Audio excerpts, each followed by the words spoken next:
नमस्कार. ऑलरिश मिळाच्या विद्या वेरेण शोभते या कार्यक्रमात मी गोकुल आपल्या सगळ्यांचं अगदी मनस्वी स्वागत करतो. मित्रांनो, कार्यक्रमाच्या माध्यमातून आपण शहरातील आणि जिल्ह्यातील शिक्षण क्षेत्रामध्ये उल्लेखनीय काम करणाऱ्या व्यक्तिमत्वाचा सत्कार आणि त्यांची मुलाखत आपण घेत असतो. आज आपल्यासोबत यवतमाळ शहरातील वानखडे करिअर अकॅडमीचे संचालक सन्मान्य जगदीशजी वानखडे सर आपल्यासोबत आहेत. सर, सर्वप्रथम स्वागत आपलं. धन्यवाद गोकुळ. सर, आमच्या माहितीप्रमाणे तुम्ही एक इंजिनियर होता, म्हणजे इंजिनियर आहात. बरोबर. एक इंजिनियर ते शिक्षक हा टर्न कसा घेतला सर तुम्ही? गोकुळ भाऊ, कसं असते, मी एक खेड्यातून आलेलो आहे. तर खेड्यामध्ये माझ्या फॅमिलीमध्ये मी पहिला ग्रॅज्युएट. बापरे. तर गावात कसं असायचं का एखादा विद्यार्थी गणितात हुशार आहे, हो, म्हणजे त्याने इंजिनिअरिंग केलं पाहिजे. अच्छा. अशी एक प्रथा होती समजा. तर त्यामुळे काय झालं की मी अगोदरच लहानपणापासून गणितात हुशार होतो. इवन माझे जे प्राथमिक शिक्षक होते, सध्या ते कळंब तालुक्यात आहेत शिक्षक म्हणून, तर ते त्यांचे असे शब्द राहायचे की बा गणित मी शिकवतो म्हणूनच तुला येत आहे असं नाही, तर गणित हे तुला एक ईश्वरी देणगी आहे. ओके. तर अशी एक सुरुवात झाली. गणित वगैरे खूप चांगलं येत होतं बऱ्यापैकी समजा असं.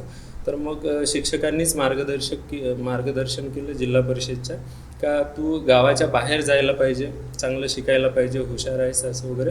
मग तिथून मी समोर पुसदला वगैरे शिकायला गेलो असं वगैरे, म्हणजे गणितात चांगलं होतं. हो. मग त्यामुळे मी इंजिनिअरिंगकडे वळलो. ओके. मग इंजिनिअरिंगकडे वळल्यानंतर जेव्हा मी फायनल इयरपर्यंत वगैरे गेलो, मग तेव्हा माझ्या लक्षात आलं की ही जे फील्ड आहे तर गणित चांगला आहे म्हणून आपण इथं आलोय, पण मला मग इंटरेस्ट कमी झाला माझा थोडासा, किंवा ही फील्ड आपल्याला नको होती, किंवा इंजिनिअरिंग फील्डमध्ये नंतर रिअलाइज झालं मला.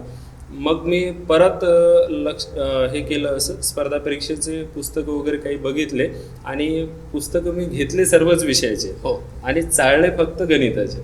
अरे. मग ते पुस्तकं गणिताचे चाळत असताना माझ्या लक्षात आलं की हे पुस्तकं हे जे आपण वापरतो आहे, तर त्यांनी जे मेथड वगैरे दिलेलं आहे पुस्तकांमध्ये, त्याहीपेक्षा आपण सोप्या पद्धतीनं शॉर्टकट पद्धतीनं गणित सोडवू शकत आहोत. मग हेच मी माझ्या 4-2 मित्रांना वगैरे सांगितलं की अशा पद्धतीने माझं होत आहे बा. मग त्यांनी मला सल्ला दिली का तू एखादं याचं पुस्तक वगैरे लिहू शकते बा, हो, आणि या माध्यमातून तुला जर गणितात खरोखरच इंटरेस्ट असेल तर तू गणिताचं मार्गदर्शन सुद्धा करू शकते.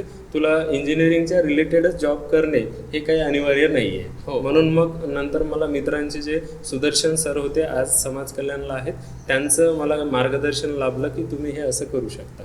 म्हणून मग मी परत युटर्न घेऊन माझे जे आवडता सब्जेक्ट होता गणित विषय, त्याकडे मी परत आलोय असं समजा. चांगली आणि खरंच प्रेरणा देणारी नक्कीच स्टोरी आहे.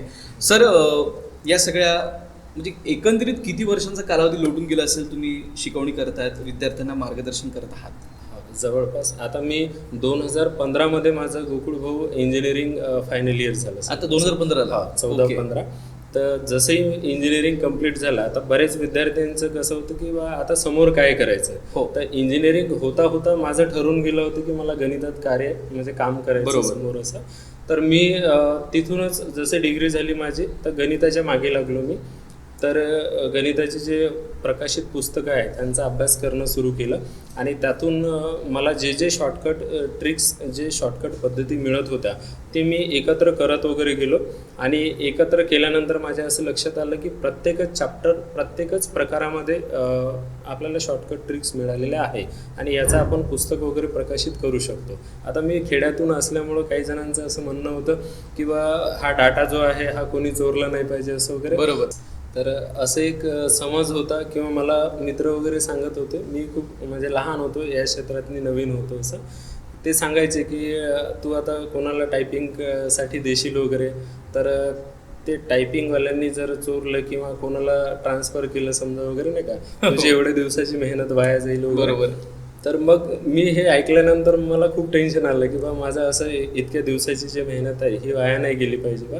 तर माझं टायपिंगशी काहीच रिलेटेड नव्हतं, म्हणजे काही रिलेशन नाही. मी कधी टायपिंगचा कुठला कोर्स नाही केला, काही नाही केलं, पण माझा डाटा चोरी नाही गेला पाहिजे या हेतूनं मी स्वतः टायपिंग करायचं ठरवलं असं. तर माझं जे पहिलं पुस्तक प्रकाशित झालेलं आहे, ज्यावेळेस माझं एज 22 होतं, ते माझं अगोदरही प्रकाशित झालं असतं, पण हे ज्या गोष्टी झाल्या त्यामुळे पुस्तक लिहिणं त्याच्यानंतर क्वेश्चन घेताना नेटवरून प्रश्नपत्रिका कशा डाउनलोड करायच्या इथूनही माहीत नव्हतं. मला मोबाईलचं वगैरे खूप कमी शौक आहे किंवा असं म्हणता येईल की नॉलेज कमी आहे. बेसिक नॉलेजही कमी होतं का त्याच्यावरून डाउनलोड कसे करायचे क्वेश्चन पेपर वगैरे हे ते असं. तर म्हणून ह्या गोष्टीमुळं आणि त्यानंतर टायपिंग केलं मी. पहिल्यांदा टाईप करताना मी वर्डमध्ये आणि मंगल फॉन्ट वापरला होता. मग मी प्रकाशकाकडे गेलो. नाथे पब्लिकेशन आहे नागपूरचं. तर तिथली एक गंमत सांगू इच्छितो मी. तर तिथे ज्यावेळेस मी गेलो, माझ्या गावापासून तर नाथे पब्लिकेशन नागपूर हे जवळपास 6 तासाचं बसनं अंतर होतं. बरोबर. तर मी खिडकीपाशी असंच बसून गेलो नागपूरला आणि तिथे गेलो तर 12 वाजता पोहोचलो. मी सकाळी 6ला निघालो होतो भेट देण्यासाठी. तिथं पोहोचलो तर मग मला असं लक्षात आलं की 12ला आपण पोहोचलो तर पहिले कामं करून घ्या, मग यांचं लंच ब्रेक वगैरे होईल तर मग खूप उशीर होईल आपल्याला घरी वापस जाण्यासाठी. म्हटलं अगोदर काम करावं, मग नाश्ता पाणी जेवण वगैरे काही करता येईल. तर माझा चेहरा सुकलेला, खिडकीच्या काठीला बसलेला असल्यामुळं केस इकडे तिकडे गेलेलं असं. तर अशाच अवतारात मी ऑफिसला गेलो. ऑफिसला गेल्यानंतर जे रिसेप्शनिस्ट एक मुलगी होती समजा, तिने माझ्याकडे पाहिलं आणि विचारलं कुठल्या बॅचला जॉईन व्हायचं वगैरे, असं क्लासेस करायचे का. म्हणजे मी विद्यार्थीच दिसत होतो. मी म्हटलं नाही मॅडम, म्हटलं माझं क्लासेस वगैरे जॉईन नाही करायचं. तर मी एक गणिताचं पुस्तक लिहिलं आहे आणि ते मला आपल्या प्रकाशन थ्रू प्रकाशित करायचं आहे, त्यासंबंधी मी आलो आहे. तर त्या मॅडमने माझ्याकडे डोक्याच्या केसापासून तर पायापर्यंत पाहिलं. मला त्यांची नजर आजही आठवते समजा असं. तर त्यांना वाटलं असेल किंवा यानं पुस्तक लिहिलं असं समजा नाही का. नाही ते हां. तर मग तिथून मॅनेजर साहेबांकडे त्यांनी पाठवलं. मग असंच करत करत सीईओकडून परत नाथे साहेब जे होते संचालक त्यांच्याकडे पाठवलं. मग ते समजदार होते, त्यांनी समजून घेतलं की बाबा मुलगा थोडासा थकून दिसतोय, कुठून आला असं वगैरे विचारलं. त्यांनी माहिती घेतली असं आणि मग त्याच्यातून समोर त्यांनी म्हटलं की बा मॅनेजरला आवाज देऊन की बा सरांना जेवायला वगैरे घेऊन जा तुम्ही, तिथपर्यंत मी पुस्तक बघतो असं तसं. आणि ते त्यांनी बघितल्यानंतर म्हटलं त्यांनी पुस्तक खूप छान लिहिलं म्हणे, अभिनंदन केलं असं वगैरे सर्व गोष्टी. आणि त्यांनी सांगितलं की हे जे आपण मंगल फॉन्ट वापरलेला आहे म्हणे, तर हा फॉन्ट गव्हर्नमेंटचा फॉन्ट आहे. तर आपण प्रायव्हेट पुस्तकं पब्लिश करताना हा फॉन्ट नाही वापरू शकतो. आणि वर्डमध्ये सुद्धा गणिताचे पुस्तक टायपिंग होत नसते म्हणे, याच्यासाठी कोरल ड्रॉ वगैरे आवश्यक असते. मग मला तिथं थोडं आणखी टेन्शन आलं की माझी जे 6 महिन्याची मेहनत होती तर ती परत म्हटलं आणखी करायला लागेल सगळ्या गोष्टी. मग तिथून मग परत मी टायपिंगचा शोधाशोध चालू केला की मला कोरल ड्रॉमध्ये कोण टाईप करून देणार. आणि फॉन्ट श्रीलिपी वापरायचं होतं. मी यवतमाळमध्ये बऱ्याच ठिकाणी फिरलो, मला तसे काही व्यक्ती मिळाले नाही. कारण मॅथ्स म्हटलं तर मराठी आणि इंग्रजी पुस्तकांचं टायपिंग करणं कम्पॅरेटिव्हली सोपं आहे. त्याच्यामध्ये एकच भाषा वगैरे असणं. पण मॅथमध्ये सिम्बॉल्स येतात, आकडे येतात, आकडे इंग्रजीतून पाहिजे, शब्द मराठीतून पाहिजे, कुठं ब्रॅकेट येतात, कुठं पॉवर द्यावं लागतं, हे ते म्हणजे किचकट काम आहे, सहसा कोणी करायला पाहत नाही. मग अशा परिस्थितीत माझ्या मित्रांनी सांगितलं की बा पुसदला आहे टायपिंग करणारे. मग मी पुसदला गेलो. तसे यवतमाळमध्ये असतील पण त्यावेळेस मला तेवढी माहिती नव्हती यवतमाळमध्ये माझी रूम राणा प्रताप गेटकडे होती. माझी रूम, यवतमाळचं बसस्टॉप, माझ्या गावाकडे जाणारा रूट आणि नागपूरकडे जाणारा रूट, एवढंच मला माहीत होतं, बाकी एवढी माहिती नव्हती. मग पुसदला वगैरे त्या पुस्तकाचं हे जे 368 पेजेसचं माझं पहिलं पुस्तक होतं, तर ते मी 5 जणांकडून थोडं टाईप करून घेतलं. त्या 5 जणांकडे जाणं, प्रत्येकाकडे बसणं, त्याला सांगणं व्यवस्थित असं करा, हे ते असं. त्यातले काही जण सकाळी टायपिंग करणारे होते, काही जण असे होते की ज्यांना रात्रीच वेळ होता टाईप करायला. मग जे सकाळी करतात त्यांच्याकडे सकाळी बसणं, जे नाईट करणारे आहे त्यांच्याकडे नाईटला बसणं. तर माझं ते जे पुस्तकाचं टायपिंगचं जे काम चालू होतं त्यामध्ये मी रात्री पुसदपासून माझ्या मामाचं गाव होतं जवळच, सावंगी नावाचं, 3-4 किलोमीटर. तर रात्री 3-4 वाजता टायपिंगचं काम आटपून मी घरी जात होतो आणि लगेच सकाळी 7-8 वाजता आणखी परत येत होतो. तर त्या काळामध्ये मी 3-4 तास वगैरे झोपत होतो असं वगैरे नाही का. तरी मग त्या पद्धतीने ते पूर्ण कंप्लीट झालं. आणि असं करत करत माझं पुस्तक प्रकाशित व्हायला जवळपास 22 ते 23च्या दरम्यान माझं जे एज होतं तेव्हा ते पुस्तक प्रकाशित झालं. तेच हे सर्व जर मला अगोदर माहिती असते, इन्फॉर्मेशन, वेळ वाचता असता तर 21 ते 22व्या वर्षी माझं पुस्तक प्रकाशित झालं असतं. ठीक आहे. आणि ज्या वयात प्रकाशित झालं तर त्याच्यावरूनही तुम्ही जर इन्फॉर्मेशन काढली गुगलवरून किंवा असं, तर गणित स्पर्धा परीक्षेचं गणिताचं पुस्तक प्रकाशित या वयात काढणारा मी एकमेवच आहे. नाही तसं समजा. सर 22व्याच वर्षी तुम्ही पहिलं पुस्तक लिहिलं, म्हणजे खऱ्या अर्थानं ही आमच्यासाठी देखील एक अभिमानाचीच गोष्ट आहे. सर ग्रामीण भागातून तुम्ही येता, यवतमाळ शहरात स्थिरावून क्लासेस घेऊन विद्यार्थ्यांना ज्ञानदान करणं आणि पुस्तक देखील लिहिणं, ही सगळी प्रेरणा नक्की येते कुठून सर? तसं प्रेरणा म्हटलं तर भरपूर आजूबाजूला जे वातावरण असते किंवा लोक जे असतात त्यांच्याकडून प्रत्येक गोष्टीतून शिकण्यासारखं असते समजा असं. तर आपल्याच जिल्ह्याचं खूप मोठं वैभव आहे. माननीय वसंतराव नाईक साहेब बरोबर. एका छोट्याशा खेड्यामधून आलेले आहे आणि महाराष्ट्राचं सर्वाधिक काळ म्हणजे जे 14 वर्ष जवळपास महाराष्ट्राचे मुख्यमंत्री राहिले. तर हे एक इन्स्पिरेशन होतं की एक खेड्यातला व्यक्तीसुद्धा मोठ्या पदापर्यंत मोठ्या लेवलपर्यंत जाऊ शकते. महत्त्वाचं आहे, आता त्यांचं काही बॅकग्राऊंड नव्हतं, साधा सरपंचसुद्धा त्यांच्या फॅमिलीत कोणी नव्हतं. तर असं असतानासुद्धा एक प्रचंड इच्छाशक्ती, प्रबळ इच्छाशक्ती आणि सुसंस्कृत बोलणं, लोकांसोबत चांगला संपर्क ठेवणं, ह्या सगळ्यांच्या जोरावर त्यांनी या यशापर्यंत ते पोहोचले. तर एक इन्स्पिरेशन होतं की खेड्यातला व्यक्तीसुद्धा मोठ्या ठिकाणावर पोहोचू शकतो.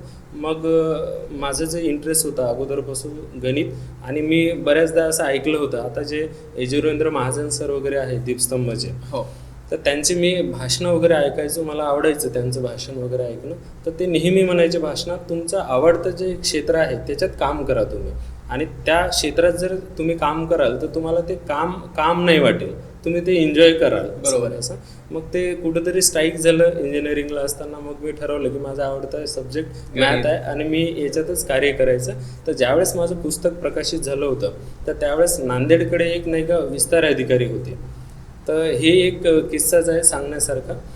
तर पुस्तक प्रकाशित झालं, त्यांनी ऑनलाईन बोलवलं, हो, बोलवून घेतलं. त्यांच्याकडे 2-2:30 वाजता ते पुस्तक पोहोचलं. ते इंटरेस्टेड होते समजा.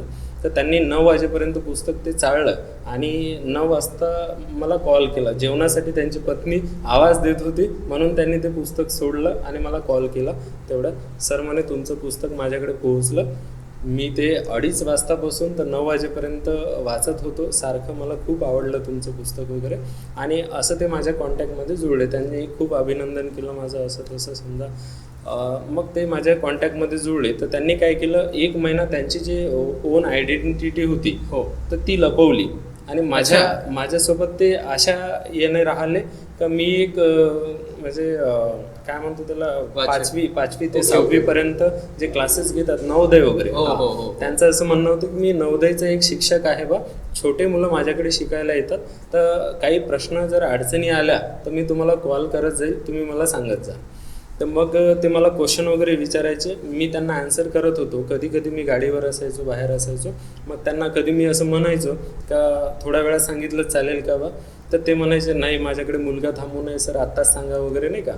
मग हे सर्व, मग मी थोडंसं खूपच सिन्सिअरली वगैरे बोलायचे, असं प्रॉम्प्ट व्यक्ती होते. मलाही असं वाटायचं चला विद्यार्थ्यांसाठी करत आहे एवढे वगैरे, तर आपलंही कर्तव्य बनते, आपण सांगितलं पाहिजे. मी सांगत होतो.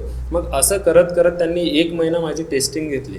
बापरे. आणि मग त्यांनी स्वतःची ओळख सांगितली मला का सर म्हणे मी अशा ना असा आहे, विस्तार अधिकारी आहे आणि मला नांदेडमध्ये एक अकॅडमी टाकायची आहे, तर त्याच्यासाठी मला गणित आणि बुद्धिमत्तेसाठी एक शिक्षक हवा आहे म्हणे. तर तुमचा हा इंटरव्ह्यू चालू होता म्हणजे एक महिना, हा, की तुम्ही वाचून शिकवणारे शिक्षक आहे का खरंच ओरिजिनल एक टॅलेंट आहे तुमच्यामध्ये असं. मग तसं वगैरे झालं म्हणजे बोलणं वगैरे. मग त्यांनी ऑफर केलं का सर म्हणे सध्या स्टार्टिंग 1 लाख रुपये वगैरे महिना मी तुम्हाला देईल. ठीक आहे. बापरे बाप. हां. आणि अशा पद्धतीने समजा मग मी माझ्या घरी कळवलं अशा ना असं आहे साहेब. मग त्यावेळेस माझे बॅचेस वगैरे रन झाले होते समजा. माझे त्यांनी स्टुडंट वगैरे विचारले, त्यांनी पूर्ण इन्फॉर्मेशन घेतली. त्या इन्फॉर्मेशनमधून त्यांना समजलं की हा व्यक्ती काय 30-40 हजार रुपये कमवतो आहे आणि याला जर आपण एखाद्या लाखाची ऑफर जर देऊन दिली आपल्याकडे काम करेल, तर काम करेल निश्चितच. एकदम शुअर होते ते समजा. मी माझ्या घरी बोललो समजा असं वगैरे, तर त्यांच्याही भावना अशा लक्षात आल्या की बा तू एक लेखक आहे, गणितामध्ये तू काम करत आहे असं समजा. तर आपला जो जिल्हा आहे हा ग्रामीण जिल्हा आहे. ठीक आहे. ग्रामीण विद्यार्थी जास्त इथे शिकतात. शेतकऱ्यांचे विद्यार्थी आहे, शेतकऱ्यांची मुलं आहे आणि आत्महत्याग्रस्त आपला जिल्हा आहे. तर बाहेर ठिकाणावरून कोणी एखादा विद्वान व्यक्ती इथं यवतमाळला शिकवण्यासाठी येणार नाही. तर आपण ज्या ठिकाणावरून इथून आलेलो आहो, आपण यवतमाळचे आहो, तर आपलं कर्तव्य आहे किंवा आपलं काम आहे, थोडेसे पैसे कमी मिळाले चालते, हे माझ्या आईचे विचार होते. का तिला असं वाटायचं की बाबा मी यवतमाळच्या विद्यार्थ्यांसाठी काम केलं पाहिजे समजा असं. तर मग तेही मला पटलं, चांगलं वाटलं समजा असं.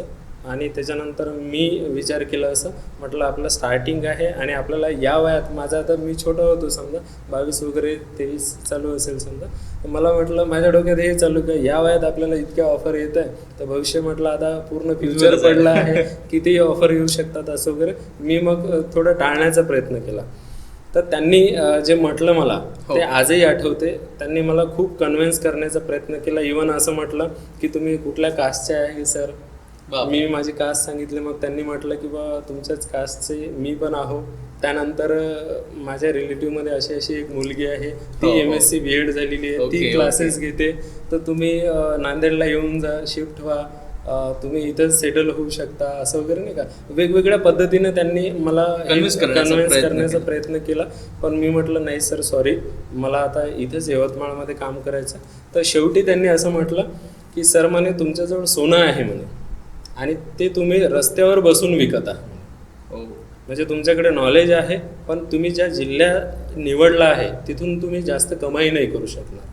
तर तुमच्याजवळ सोनं आहे पण तुम्ही रस्त्यावर बसून विकत आहे म्हणे. सोनं विकण्यासाठी एक झगमगाट आणि एक तेवढंच असं फर्निचर वगैरे वेल फर्निश वगैरे दुकान लागेल, तिथंच ते सोनं चांगल्या पद्धतीने विकलं जाऊ शकते असं त्यांचं म्हणणं होतं. मला हे सगळ्या गोष्टी समजल्या, पण तरी म्हटलं त्यांना नाही सर सॉरी, मी माझा प्रयत्न करतो. मी आत्तापर्यंतही स्वतःच्या बेसवर मी इथपर्यंत आलो आहे, मी माझा प्रामाणिक प्रयत्न करील समोर जाण्याचा वगैरे असं म्हणून सॉरी म्हटलं. मग त्यानंतर नाही का त्यांनी परत वडिलांना कॉल केला. अच्छा, की तुमच्या पोटी एक हिरा जन्मला आहे म्हणे असं समजा. हे सगळ्या समजा नाही का तुम्ही कॉन्टॅक्ट करून समजा माझ्या बाबाशी म्हणा किंवा ते जे सर आहे त्यांच्याशी कॉन्टॅक्ट करून असं होऊ शकते बोलणं तुमचं.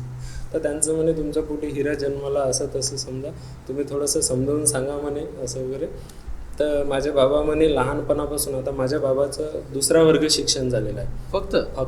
तर त्यांनी म्हटलं की बा तो लहानपणापासून त्याच्या शिक्षणाच्या रिलेटेड जे काही निर्णय आहे तो स्वतःच घेत आहे आणि तो चांगलं करत आहे त्याच्या पद्धतीने समजा असं. तर तो आता जर नाही म्हणत असेल तर त्याचं काहीतरी विचार असेल, तर तो जर नाही म्हणत असेल तर आम्ही त्याला जबरदस्ती नाही करू शकत. बरोबर. तर त्याच्याच इच्छेनं असं मग असं म्हणून वगैरे समजा नाहीच झालं शेवटी कन्व्हिन्स. मग शेवटी त्यांचा सरांचा फोन आला. मी खूप आभार मानतो त्यांचे.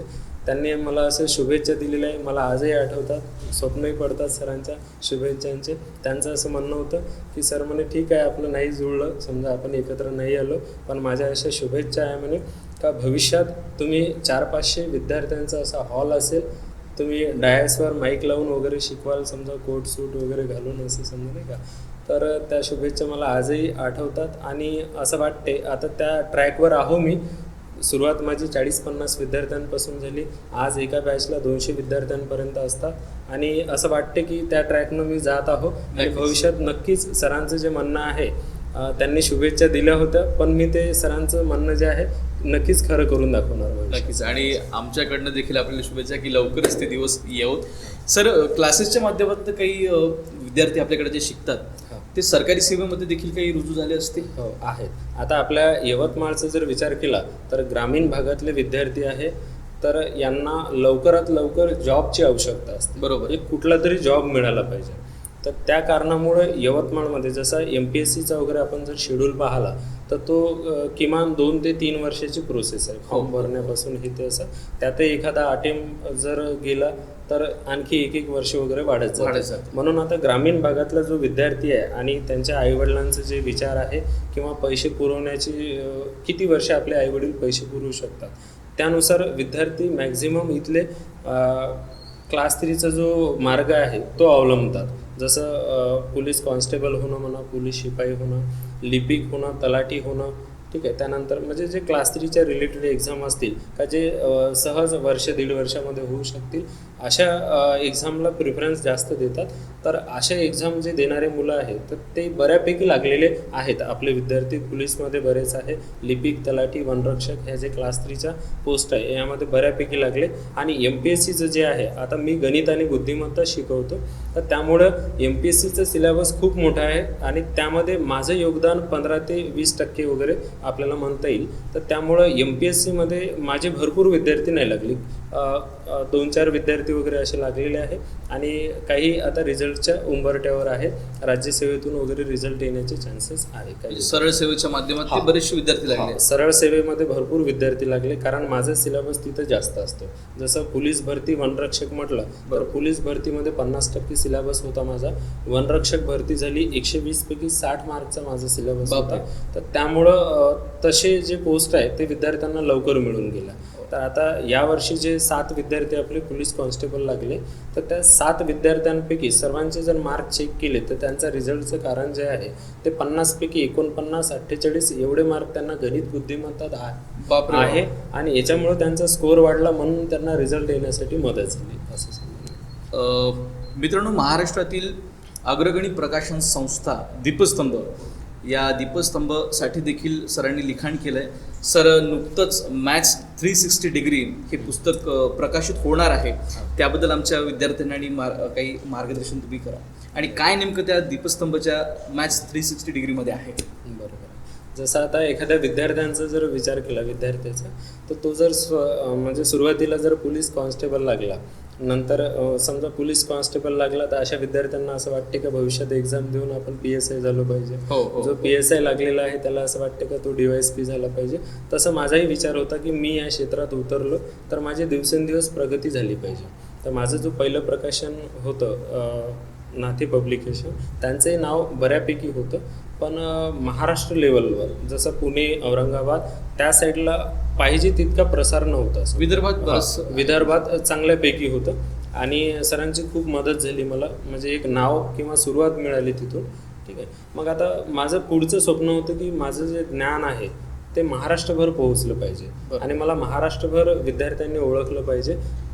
त्यासाठी मग माझा शोध चालू होता की आपल्याला असं पब्लिकेशन पाहायचं. आणि माझं हे एक स्वप्न होतं की मला असं पब्लिकेशन पाहिजे आहे का ज्यांची स्वतःची एक मोठी अकॅडमी आहे, खूप चांगलं नाव आहे, ज्यांच्यावर विद्यार्थी ट्रस्ट करतात, ठीक आहे, डोळे झाकून विश्वास वगैरे ठेवतात, असं एक पब्लिकेशन पाहिजे होतं. म्हणजे जेणेकरून त्या लेवलवर जाऊन मी सेमिनार घेऊ शकतो. बरोबर. ठीक आहे. आणि माझं बुकचं जे आहे ते चांगल्या क्वालिटी विद्यार्थ्यांपर्यंत बुक प्रसारित होईल.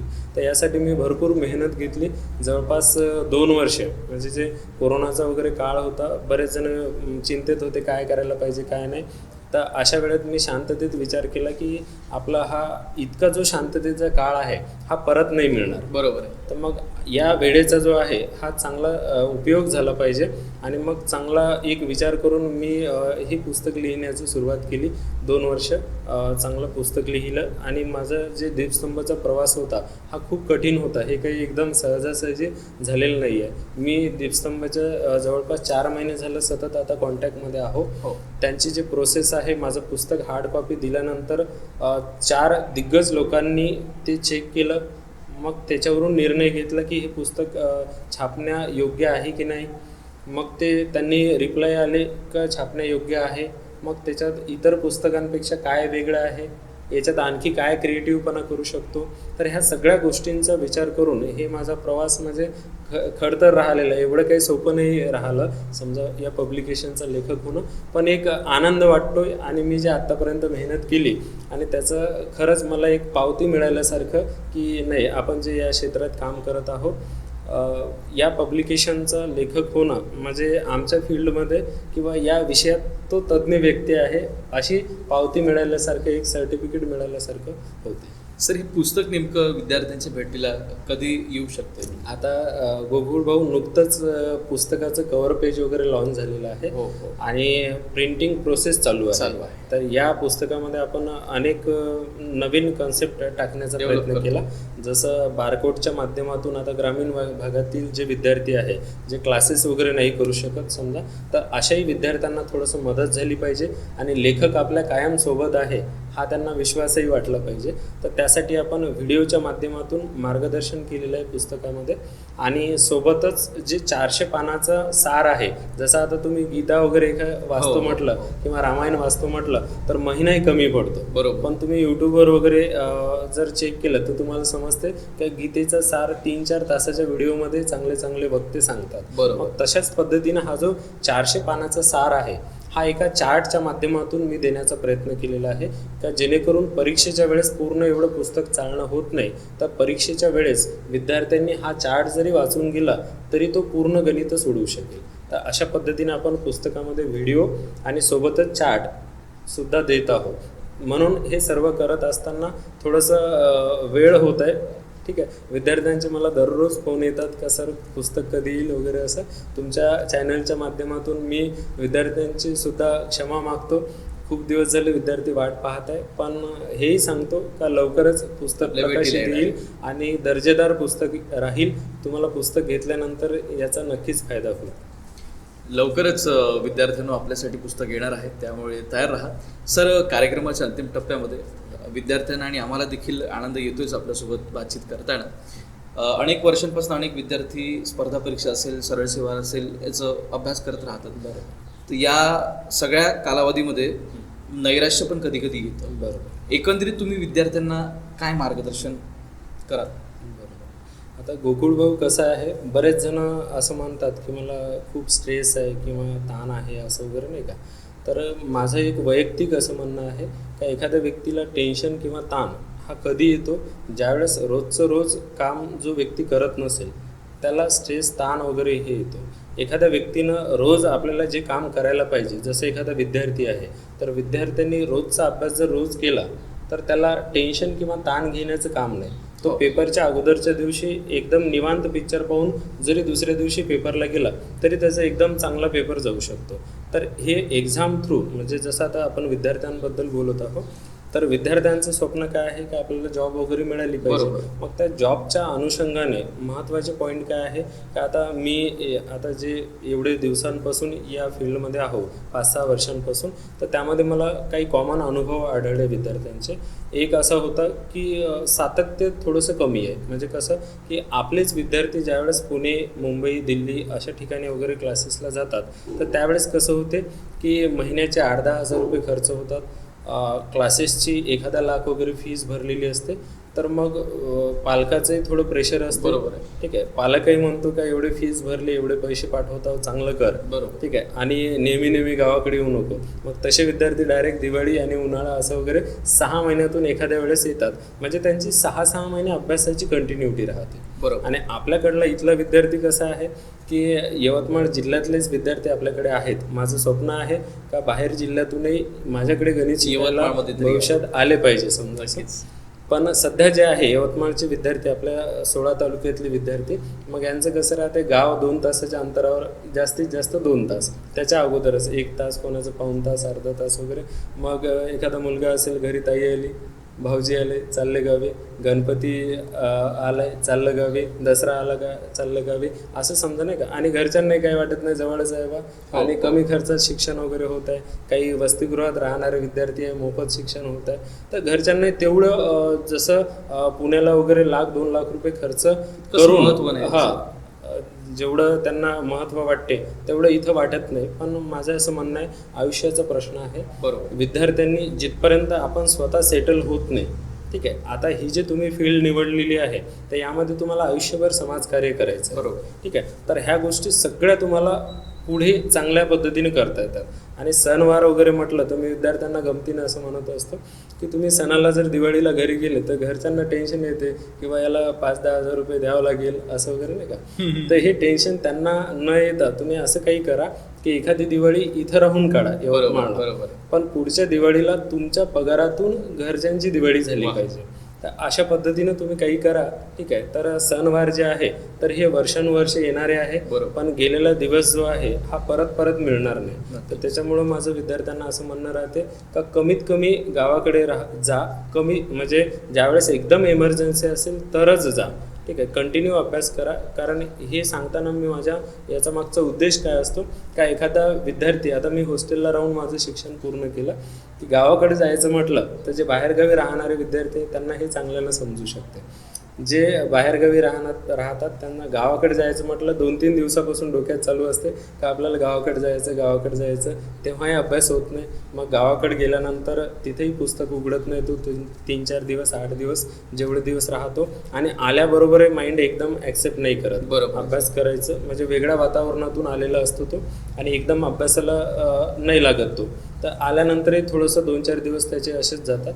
तर एकदा गावाकडे जाणं, तुम्ही जर महिन्यातून एकदा गावाकडे जात असाल तर आपण म्हणतो का 2च दिवस गावाकडे जातो, पण त्या 2 दिवसाच्या मागे सुद्धा तुमच्या 8 दिवस जातात, हे विद्यार्थ्यांना लक्षात नाही येत. बरोबर. आणि हा जो शेड्यूल बिघडतो त्याच्यामुळं बराच अभ्यासावर परिणाम होतो. तर पहिलं महत्त्वाचं आहे सातत्य ठेवणं. त्याच्यानंतर आता स्पर्धा परीक्षा म्हटलं तर यश अपयश येतच असते. असे बरेच विद्यार्थी आहे माझ्याकडेही, समजा पोलीस भरती 2018ला कटले आणि 21ची ही जी भरती झाली तर 3 ठिकाणी सुद्धा रिझल्ट आले. बापरे. आपल्याकडे आता एक army retire Shrikant Chaudhari sir होते, सांगण्यासारखं आहे, मोटिवेशनल स्टोरी समजायचं. तर त्यांचं 18 वर्ष त्यांनी आर्मीमध्ये सर्व्हिस केली. अभ्यासाशी कुठलाही संबंध नाही, ते सर्व्हिस करत असताना पुस्तकाशी काहीही संबंध नाही. तिकडून रिटायर होऊन आले आणि मग त्यांना स्वस्त बसवे ना घरी, समजा एवढं बिझी शेड्यूलमधला माणूस वगैरे. मग त्यांनी काय केलं की नाही चला आपण काहीतरी, आता अर्ध पेमेंट भेटत होतं पण त्यांचा वेळ जात नव्हता, पैशाचं टेन्शन नव्हतं, वेळ जात नव्हता. मग त्यांनी असं विचार केला की नाही आपल्याला काहीतरी करायला पाहिजे, वेळ आहे. तर त्यांना छोट्या मुली होत्या 2 समजा मुली, पत्नी वगैरे, तर हे सांभाळून ते क्लासेस करायचे समजा. तर क्लासला जेवढ्या बॅचेस होत्या माझ्या, प्रत्येक बॅचला बसायचे आणि ते घरी असं सांगून यायचे का तू असं समज पत्नीला की मी आणखी ड्युटीवरच हवं. ओके. सकाळी डब्बा वगैरे घेऊनच येणं इकडं, आणि जे आहे क्लासेस लावलेले ते क्लासेस करणं, उर्वरित टाईम अभ्यास करणं लॅबमध्ये वगैरे. आणि खरंच त्यांचं मलाही खूप कौतुक वाटते, आणि त्यांच्याकडून माझे विद्यार्थी पण मलाही खूप शिकायला मिळालं. म्हणजे ॲट अ टाईम त्यांच्या 3 पोस्ट निघाल्या. बापरे. म्हणजे अमरावतीला वाहन चालक म्हणून लागले ते पोलीसमध्ये, आणि त्याच्यानंतर नागपूरला पोलीसमध्ये लागले, आणि परत SBIमध्ये त्यांची एका ठिकाणी जॉईनिंग झाली. तर असं एवढं म्हणजे 18-20 वर्षची जो व्यक्ती गॅप होता अभ्यासाशी, असाही व्यक्ती कमबॅक करू शकतो. खूप मोठं उदाहरण आहे. खूप मोठं उदाहरण आहे. काही विद्यार्थी म्हणतात की माझं असं झालं सर, 15 दिवस झाला गॅप पडला, आता माझं मूड नाही लागत आहे किंवा असं वगैरे. तर त्यांनी यांच्याकडून इन्स्पायरेशन घेण्यासारखं आहे की एवढा मोठा गॅपनंतरही आपण कमबॅक करू शकतो. ठीक आहे. तर विद्यार्थ्यांना मला ह्या गोष्टी सांगायचं, एक तर अभ्यासात सातत्य ठेवा, गावाकडे कमीत कमी जा. त्यानंतर जे लागलेले विद्यार्थी आहेत त्यांचंच प्रॉपर मार्गदर्शन घ्या. आपल्याकडे बरेच असे सिनियर व्यक्ती असतात जे स्वतः लागलेले नसतात पण इतरांना मार्गदर्शन वगैरे करतात, त्याच्यामध्ये काही मिसगाईड वगैरे होण्याचे चान्सेस असते. त्यानंतर आपण ज्यावेळेस जिल्ह्याच्या ठिकाणी क्लासेस किंवा मार्गदर्शन घेण्यासाठी आपण येतो तर त्यावेळेस पूर्ण इत्थंभूत माहिती घेऊन की कुठले क्लासेस चांगले आहे, प्रॉपर कुठे शिकवलं जाते, एक्झाम पॅटर्न काय आहे, एक्झाम लेवलनं आपल्याला खरं टीचिंग होत आहे का, ह्या सगळ्या गोष्टींचा अनुभव घेऊन इतरांकडून माहिती घेऊन असं वगैरेच क्लासेसची वगैरे निवड केली पाहिजे. कारण कसं आहे, स्पर्धा परीक्षेत जर यशस्वी व्हायचं म्हटलं तर पहिले तर महत्त्वाचं आहे की योग्य मार्गदर्शन, बरोबर, त्यानंतर चांगल्या पुस्तकांची निवड आणि त्यानंतर मग विद्यार्थ्यांचं पूर्ण डेडिकेशननं तयारी करणे, ह्या गोष्टी महत्त्वाच्या आहे. म्हणून मार्गदर्शन निवडताना थोडंसं लेट झालं चालते पण पूर्ण माहिती घेऊन मार्गदर्शन निवडलं पाहिजे. तर एकंदरीत मित्रांनो, विद्यार्थ्यांनो, सर्वांगीण विषयावर सन्माननीय जगदीशजी वानखेडे सरांनी आपल्या सर्वांचं मार्गदर्शन केलं आहे. सर, आम्हाला वेळ दिला, आमच्या चॅनलला वेळ दिला, त्याबद्दल खूप खूप धन्यवाद सर. आपलेही खूप धन्यवाद गोकुळ भाऊ. खूप चांगला उपक्रम आहे. आपण म्हणजे आपला वेळ या क्षेत्रासाठी देत आहात. समजा की विद्यार्थ्यांना काहीतरी मार्गदर्शन झालं पाहिजे, हे खरंच अभिमानास्पद गोष्ट आहे आणि खरंच मी तुमचंही मनापासून अभिनंदन करतो. आणि मित्रांनो, हा जर व्हिडिओ, ही जर मुलाखत तुम्हाला आवडली असेल तर चॅनलला, ऑल द न्यूज मीडिया चॅनलला शेअर करा, लाईक करा आणि सबस्क्राईब करायला मात्र विसरू नका. नेहमी विसरता तुम्ही. खूप खूप धन्यवाद.